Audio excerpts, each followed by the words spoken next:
목사입니다. 오늘은 지난 시간에 이어서 아왕세스쿠 영적전쟁 두 번째 시간으로 영적 전의는 없습니다 라는 주제로 하나님의 은혜를 나눠보도록 하겠습니다.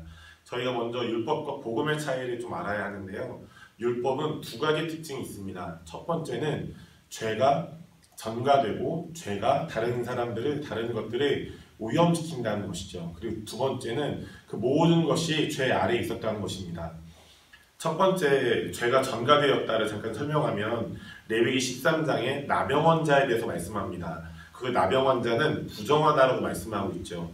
왜냐하면 그 구약, 그 율법의 법칙에 따라서 죄가 전가되어서 나병원자라는 사람들이 발생하게 된 것입니다. 그리고 유출병 환자라는 그 사람들에 대해서 레위기서 15장에 등장하는데 레위기서 15장에 이렇게 말씀하고 있습니다. 누구든지 그의 몸에 유출병이 있으면 그 유출병으로 말미암아 부정한 자라고 말씀하고 있습니다. 이것은 죄로 인한 그 유출병이 다른 사람들을 부정케 했다.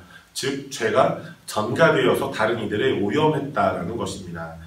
그리고 아까 저희가 보았듯이 율법의 두 번째 특징은 죄 아래에 모든 것이 있었다는 것입니다. 갈라디아서 3장 22절에 보면 그러나 성경이 모든 것을 죄 아래에 가두었으니라고 말씀하고 있습니다. 율법은 두 가지 특징이 있죠. 첫 번째는 죄로 인해 다른 것들이 오염되고 죄가 전가된다는 것. 그리고 두 번째 특징은 죄 아래에 그 모든 것이 있었다는 것입니다. 그러나 복음은 이 두 가지 특징을 완전히 바꾸어 버립니다. 복음에도 두 가지 특징이 있는데요. 복음의 첫 번째 특징은 의가 전가된다. 더 쉽게 얘기하면 하나님의 의가 다른 모든 것들을 깨끗게 하고 하나님의 의가 죄를 이겨버린다는 것입니다. 아까 저희가 그 레위기서에서 나병 환자와 유출병 환자를 보았는데요. 복음서에 보면 복음이신 예수님께서 재미있게도 나병 환자와 유출병 환자를 만나십니다. 마가복음 1장 40절을 보면 이런 말씀이 있습니다. 예수께서 불쌍히 여기사 손을 내밀어 그에게 나병 환자에게 대시며 이르시되 내가 원하노니 깨끗함을 받으라 하시니 곧 나병이 그 사람에게서 떠나가고 깨끗하여지니라 말씀하고 있습니다. 그리고 마가복음 5장 25절부터 29절을 보면 이런 말씀이 있는데요. 두 해를 혈루증으로 앓아온 한 여자가 있어 많은 이사에게 많은 괴로움을 받았고 가진 것도 다 허비하였으되 아무 효험도 없고 도리어 더 중하였던 차에 예수의 소문을 듣고 무리 가운데 뛰어 뒤로 와서 그의 옷에 손을 대니 이는 내가 그의 옷에만 손을 대어도 구원을 받으리라 생각함이더라. 이에 그의 혈루 근원이 곧 마르매 병이 나은 줄을 몸에 깨달으니라. 아멘. 이렇게 말씀하고 있습니다. 그리고 두 번째 특징, 복음의 두 번째 특징은 더 이상 모든 것이 죄 아래에 있지 않고 예수님을 믿는 우리 모두가 죄를 다스리는 상속자가 된다는 것입니다. 로마서 8장 17절 이런 말씀이 있습니다. 자녀이면 또한 상속자, 곧 하나님의 상속자요 그리스도와 함께한 상속자니 라고 말씀하고 있습니다.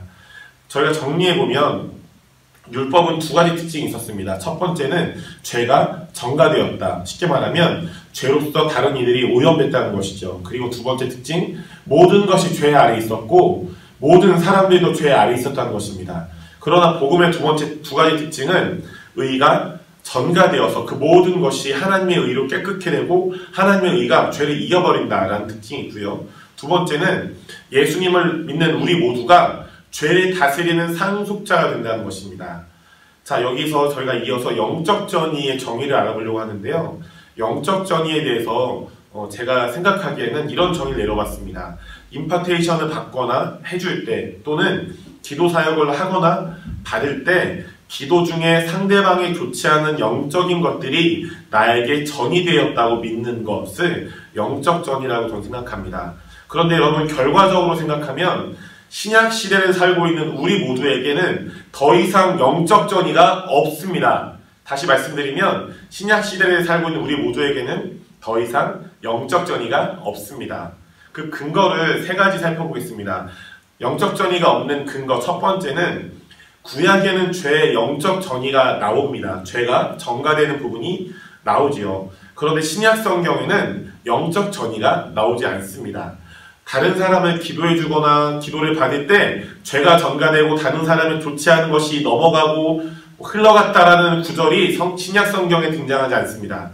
두 번째 근거는 고린도후서 5장 21절 말씀처럼 예수님께서 우리를 위해 죄가 되어주셨기 때문에 영적 전이는 불가능합니다.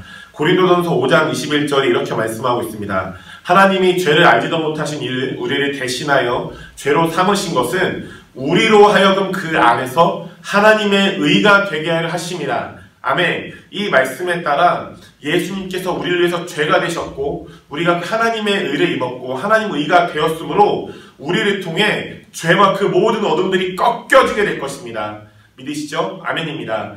그리고 영적 전이가 없는 세 번째 근거는 위에서 설명한 율법과 복음의 차이 때문에 영적 전이는 없습니다.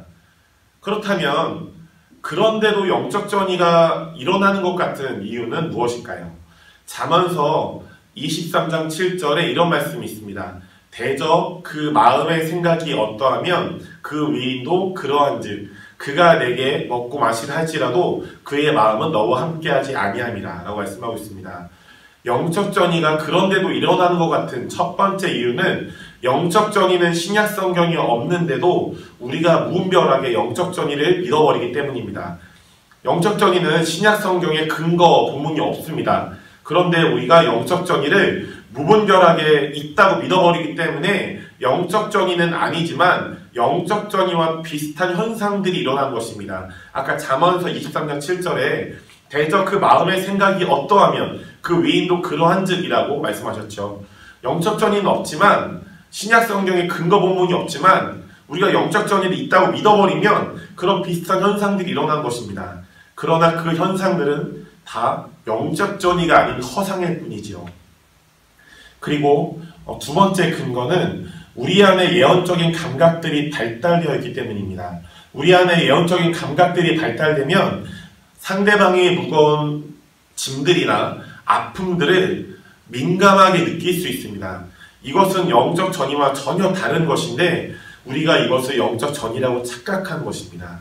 결론입니다. 오늘 강의 결론은 신약 시대를 사는 우리 모두에게 영적 전이는 없습니다. 그렇기 때문에 HIM과 WRI에 하나님께 주신 임파테이션의 유업 우리 모두가 취하셔서 하나님의 사람이라면 누구에게든지 임파테이션을 받고 누구에게든지 임파테이션을 해주심으로써 하나님의 나라를 능력으로 놀랍게 확장시키는 우리 모두가 되시기를 예수님의 이름으로 축복합니다. 다음 강의 때 기쁜 마음으로 뵙겠습니다. 감사합니다.